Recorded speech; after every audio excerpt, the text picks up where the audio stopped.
কানাডার রাজনীতিতে নতুন মোড়। বর্তমান প্রধানমন্ত্রী জাস্টিন ট্রুডোর নেতৃত্বাধীন লিবারেল পার্টি এখন নতুন নেতৃত্বের সন্ধানে। কে হতে পারে কানাডার নতুন প্রধানমন্ত্রী? কি প্রভাব পড়তে পারে কানাডার ভবিষ্যৎ রাজনীতিতে? এই প্রশ্ন এখন বিশ্বব্যাপী। দীর্ঘদিন ধরে দেশের রাজনীতিতে কোণঠাসা হয়ে পড়ায় অবশেষে পদত্যাগের ঘোষণা দিয়েছেন কানাডার প্রধানমন্ত্রী জাস্টিন ট্রুডো। তবে এরপরই লিবারেল পার্টির সম্ভাব্য নেতৃত্বে উঠে আসছে কয়েকটি গুরুত্বপূর্ণ নাম।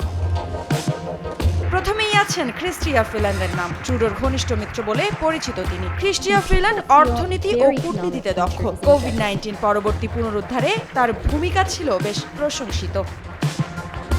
এরপর আছে মার্ক কার্নিয়ের নাম। ব্যাংক অফ কানাডা এবং ব্যাংক অফ ইংল্যান্ডের সাবেক গভর্নর তিনি। তার আন্তর্জাতিক অর্থনৈতিক অভিজ্ঞতা দেশের জন্য শক্তিশালী নেতৃত্ব দিতে পারে বলে মনে করছেন অনেকেই। এদিকে অনিতা আনন্দের নামও ভাসছে সামাজিক যোগাযোগ মাধ্যমে, যিনি প্রতিরক্ষা মন্ত্রী হিসেবে কোভিড-19 ভ্যাকসিন বিতরণে দক্ষতা দেখিয়েছিলেন। তার কর্মক্ষমতা ও সমস্যা সমাধানের ক্ষমতা জাতীয় পর্যায়েও স্বীকৃত।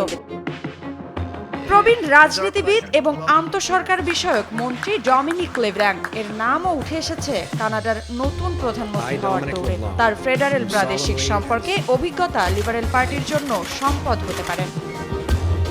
ফ্রাঁসোয়া ফিলিপ শ্যাম্পেইন উদ্ভাবন মন্ত্রী হিসেবে তার প্রযুক্তি ও শিল্পে অবদান বেশ উল্লেখযোগ্য। তার আন্তর্জাতিক অভিজ্ঞতা পার্টিকে নতুনভাবে গড়তে সাহায্য করতে পারে। কিন্তু কেবল লিবারেল পার্টিদের মধ্যেই প্রতিযোগিতার সীমাবদ্ধ নয়। কনজারভেটিভ পার্টির নেতা পিয়েরে পলিয়েভ্রে ইতিমধ্যেই মতামত জরিপে এগিয়ে আছেন। তার সরাসরি ও সমালোচনামূলক বক্তব্য ভোটারদের দৃষ্টি আকর্ষণ করেছে। নতুন নেতৃত্ব কেবল লিবারেল পার্টির জন্য নয়, বরং কানাডার রাজনীতির জন্য গুরুত্বপূর্ণ। অর্থনীতি, স্বাস্থ্যনীতি এবং পরিবেশগত চ্যালেঞ্জগুলোর সামনে রেখে জনগণের আস্থা অর্জন করাই হবে নতুন নেতার মূল চ্যালেঞ্জ। কানাডার ভবিষ্যৎ নেতৃত্বে কারা এগিয়ে থাকবেন তা নির্ভর করছে দলীয় কৌশল ও ভোটারদের সিদ্ধান্তের ওপর। আপনি কি মনে করেন, লিবারেল পার্টির নতুন নেতৃত্বে দিয়ে জনগণের আস্থা ফিরিয়ে আনতে পারবে, নাকি বিরোধী দল এই সুযোগ কাজে লাগাবে? মৃত্তিকা বিশ্বাস, নিউজ 24।